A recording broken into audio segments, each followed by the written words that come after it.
Hi hello, എല്ലാവർക്കും പുതിയൊരു വ്ലോഗിലേക്ക് സ്വാഗതം. ഇന്നത്തെ വ്ലോഗ് എന്താണെന്ന് വെച്ച് കഴിഞ്ഞാൽ ഞങ്ങളുടെ കോട്ടഗിരിയിലെ രണ്ടാമത്തെ ദിവസമാണ്. കോട്ടഗിരി ഞങ്ങൾ ഇന്നലെ വന്നു. ഇന്നലത്തെ എൻ്റെ വ്ലോഗ് എല്ലാവരും കണ്ടിട്ടുണ്ടാവില്ലേ? അപ്പോൾ അതിൻ്റെ ബാക്കിയാണ് കേട്ടോ ഇന്ന്. ഇതിപ്പം രാവിലെ സമയം 9 മണിയായി. നമ്മൾ രാവിലെ എഴുന്നേറ്റ് കേട്ടോ. നല്ല മഴയായിരുന്നു ഇന്നലെ രാത്രി മൊത്തം, നല്ല മഴയായിരുന്നു. ഇതാ എൻ്റെ ബാക്കിൽ ഇങ്ങനെ കാണാനുണ്ട്. അപ്പം ഞാൻ എഴുന്നേച്ച ഉടനെ 7 മണിക്കുള്ളൊരു ഇതിന് ഞാൻ ഇതിൻ്റെ കൂടെ ആഡ് ചെയ്യാം കേട്ടോ. അപ്പോൾ നമ്മളെല്ലാവരും റെഡി ആയിട്ടുണ്ട്. ഇനിയിപ്പോൾ നമ്മൾ നേരെ പോകുന്നത് ഇവിടെ ഒരു വ്യൂ പോയിൻ്റ് ഉണ്ട്, കോടനാട് വ്യൂ പോയിൻ്റ്. അവിടെ പോകണം. പിന്നെ നമ്മൾ ഇവിടെ നിന്ന് തന്നെ ബ്രേക്ക്ഫാസ്റ്റ് കഴിച്ചിട്ട് പോകാമെന്ന് വിചാരിക്കുന്നു. കാരണം നമ്മൾ കോട്ടഗിരിയിൽ നിന്ന് വേറെ റൂട്ടിലേക്കാണ് ഈ വ്യൂ പോയിൻ്റ് വരുന്നത്. അപ്പോൾ അവിടെ നമുക്ക് ബ്രേക്ക്ഫാസ്റ്റ് ഒക്കെ കിട്ടുമെന്ന് അറിയില്ലല്ലോ. അതുകൊണ്ട് നമ്മൾ ഇവിടുന്ന് കഴിച്ചിട്ട് പോകാമെന്ന് വിചാരിക്കുന്നു. അതൊക്കെ കഴിഞ്ഞ് വ്യൂ പോയിന്റ് ഒക്കെ കഴിഞ്ഞു. പിന്നെന്താ ഇന്ന് ലാസ്റ്റ് ഒരു 2 മണി 3 മണിയൊക്കെ ആകുമ്പോഴേക്കും ഞങ്ങൾ ഊട്ടിയിലെടുത്ത റൂമിലേക്ക് ചെക്ക് ഇൻ ചെയ്യണം. അപ്പോൾ നമ്മുടെ പുതിയ വിശേഷങ്ങളായിട്ട് നമുക്ക് പെട്ടെന്ന് പോയാലോ.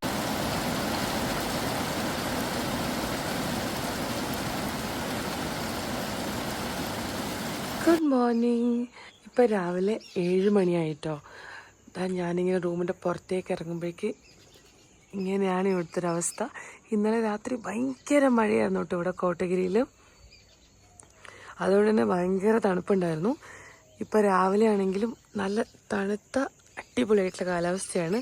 കോടയൊക്കെ ഇങ്ങനെ ഇറങ്ങാൻ നമുക്ക് കാണാൻ പറ്റുന്നുണ്ട്.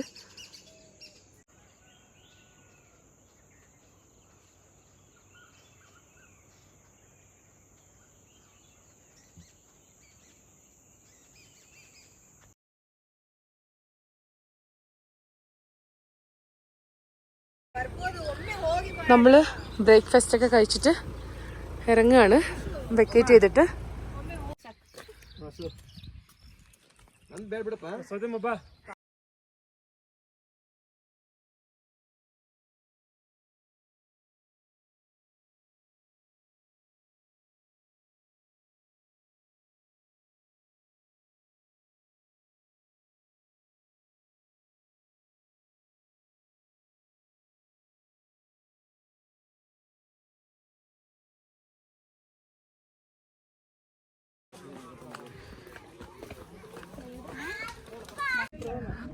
നമ്മളിപ്പം കോടനാട് വ്യൂ പോയിന്റിലാണ്. ഇവിടെ എല്ലാവരും ഉണ്ട്. അശ്വും കണ്ണും വന്നിട്ടില്ല. കാരണം അശ്വു ഇത്രയും താഴോട്ട് ഇറങ്ങി വരണമെന്ന് പറഞ്ഞിട്ട് അവൻ മടി പിടിച്ചു. പിന്നെ കണ്ണു ഉറങ്ങാണ്. നല്ല തിരക്കുണ്ട് ഈ കോടനാട് വ്യൂ പോയിന്റിൽ. ചിലപ്പോൾ നമ്മൾ ഈ സമയത്ത് വന്നതുകൊണ്ടെന്ന് അറിയില്ല. ഞങ്ങൾ ഫസ്റ്റ് ടൈം ഒരു പ്രാവശ്യം വന്നിട്ടുണ്ടായിരുന്നു, ആദ്യം മൂട്ടിൽ വന്നപ്പോൾ. അത് ഡിസംബർ ആയതുകൊണ്ട് തന്നെ അപ്പം മൊത്തത്തിൽ കോട ഇങ്ങനെ നിറഞ്ഞു നിൽക്കുമായിരുന്നു. പക്ഷെ ഇപ്പം നല്ല വെയിലുണ്ട്. പക്ഷെ കാണാൻ മാത്രം പ്രത്യേകിച്ചൊന്നും കോടനാട് ഇല്ല കേട്ടോ. പക്ഷെ വരുന്ന വഴി നല്ല ബ്യൂട്ടിഫുൾ ആണ്. കുറേ ടീ എസ്റ്റേറ്റും കാര്യങ്ങളൊക്കെ കാണാൻ പറ്റും. അല്ലാതെ ഈ വ്യൂ പോയിന്റ് വന്നിട്ട് വലുതായിട്ടൊന്നും കാണാൻ പറ്റില്ല. കാണാൻ മാത്രമൊന്നും ഇല്ലെന്ന് എനിക്ക് തോന്നുന്നു. നമ്മൾ ഈ കോടനാടിൽ നിന്ന് ഊട്ടിയിലേക്ക് പോകുന്ന വഴിക്ക് ഇതുപോലെ കുറേ ടീ എസ്റ്റേറ്റ്സ് ഉണ്ട് കേട്ടോ. നമ്മളവിടെ ഫോട്ടോ എടുക്കാമെന്ന് വിചാരിച്ചിട്ട് ഇങ്ങനെ കയറിയായിരുന്നു. മഹേഷിൻ്റെ ഡ്രോൺ ഉണ്ട് ഇവിടെ. ഡ്രോണിൽ നമ്മൾ ഷൂട്ട് ചെയ്തുകൊണ്ടിരിക്കുകയാണ്. അവർ 3 പേര് അവിടെ ഉണ്ട്. കണ്ണനും കൊണ്ട് അശ്വിനുണ്ട്, മഹേഷ് അവിടെ ഉണ്ട്.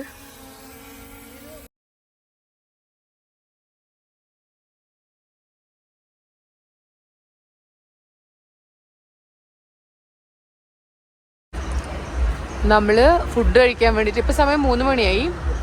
ഭയങ്കര ബ്ലോക്ക് എന്ന് പറഞ്ഞാൽ ഭയങ്കര ബ്ലോക്കായിരുന്നു. ഭയങ്കര തിരക്കാണ് ഊട്ടിയിൽ. അപ്പോൾ നമ്മളിങ്ങനെ ഇവിടെ കഴിക്കാൻ വേണ്ടി വന്നു.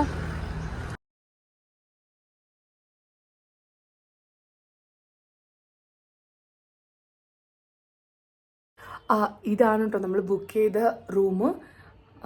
ഇത് എയർബിഎൻബിയിൽ ബുക്ക് ചെയ്തതാണ്. പക്ഷെ എന്താണെന്ന് വെച്ച് കഴിഞ്ഞാൽ ഇങ്ങോട്ട് വരാൻ ഇത് ഒരു സിറ്റിയിൽ ഒരു സിറ്റിന്ന് വെച്ചാൽ നമ്മൾ ലവ്ഡേയിലൊക്കെ പോകുന്നൊരു വഴിയുണ്ട്. ഊട്ടിയിൽ നിന്ന് ലവ്ഡേയിൽ പോകുന്ന ഒരു സർക്കിൾ വരും. ആ സർക്കിളിൽ നിന്ന് 1 കിലോമീറ്റർ ദൂരമുള്ളൂ. കുറച്ച് ഇങ്ങനെ ഉള്ളിലോട്ട് മോശം വഴിയിലൂടെ എല്ലാം വരണം. അപ്പം നമ്മളിങ്ങനെ പേടിച്ചോണ്ടാണ് വരുന്നത്.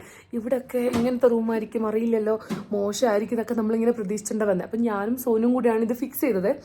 അപ്പോൾ ഇവിടെ വരുന്നത് വരെ ബാക്കിയെല്ലാവരും നമ്മളെ വഴക്ക് പറയായിരുന്നു. മോശം റൂമാണ്. കാരണം ബാക്ക് സൈഡൊക്കെ നോക്കുമ്പോൾ അത്ര ഒന്നും കാണാൻ നല്ലതൊന്നും ആണെന്ന് തോന്നിയില്ല.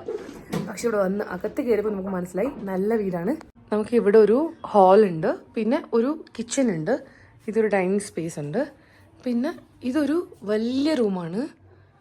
ഇത്രയും ഇതൊരു വലിയ റൂമാണ്. വലിയ റൂമുണ്ട്. കൺമണി ഇവിടെ ഉണ്ട്. അത് വലിയ കിച്ചൺ ഉണ്ട്. ഇത് വേറൊരു റൂമുണ്ട്. ഇവിടെ ഒരു റൂമുണ്ട്. ലൈറ്റിന്റെ പ്രശ്നം. ഇവിടെ ഒരു വലിയ റൂമുണ്ട്. അപ്പൊ 2 ബെഡ്റൂം ഉണ്ട്. ആശു ബാഗെല്ലാം കൊണ്ടു തന്നു. പുറത്തുള്ള വ്യൂ കാണിച്ചു തരാം. പുറത്ത് നല്ല ഭംഗിയുണ്ട്.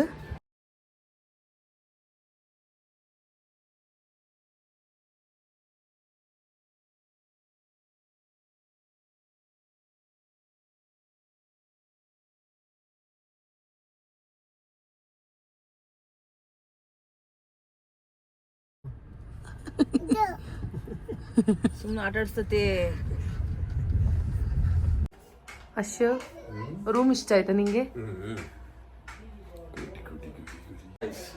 അശു ആണ് ഏറ്റവും കൂടുതൽ നമ്മളെ വഴക്ക് പറഞ്ഞത് കേട്ടോ. കാരണം പുറത്തുനിന്ന് നോക്കിയപ്പോൾ അശു പറഞ്ഞു ഈ റൂം ഒരു 5 പൈസയൊക്കെ കൊള്ളാത്ത റൂം ബുക്ക് ചെയ്തു എന്ന് പറഞ്ഞിട്ട് നമ്മൾ ഏറ്റവും കൂടുതൽ വഴക്ക് പറഞ്ഞ അശുനാണ്. അപ്പോൾ അവൻ തന്നെ അഭിപ്രായം മാറ്റി പറഞ്ഞു. നമ്മൾ ഇപ്പോൾ ജസ്റ്റ് ഒന്ന് പുറത്തൊക്കെ പോയിട്ട് വന്നു. പുറത്തെന്ന് വെച്ചാൽ പ്രത്യേകിച്ചൊന്നുമില്ല. നമ്മൾ പക്ഷെ ഭയങ്കര ട്രാഫിക്കൊക്കെ ആയിരുന്നു. വീഡിയോ എടുക്കാൻ വേണ്ടി മാത്രമൊന്നും ഉണ്ടായിരുന്നില്ല. അപ്പോൾ നമ്മൾ ഇനിയിപ്പോൾ ഫുഡിൻ്റെ കാര്യം ഇവിടെ സൊമാറ്റോ ഡെലിവറി ഉണ്ട്.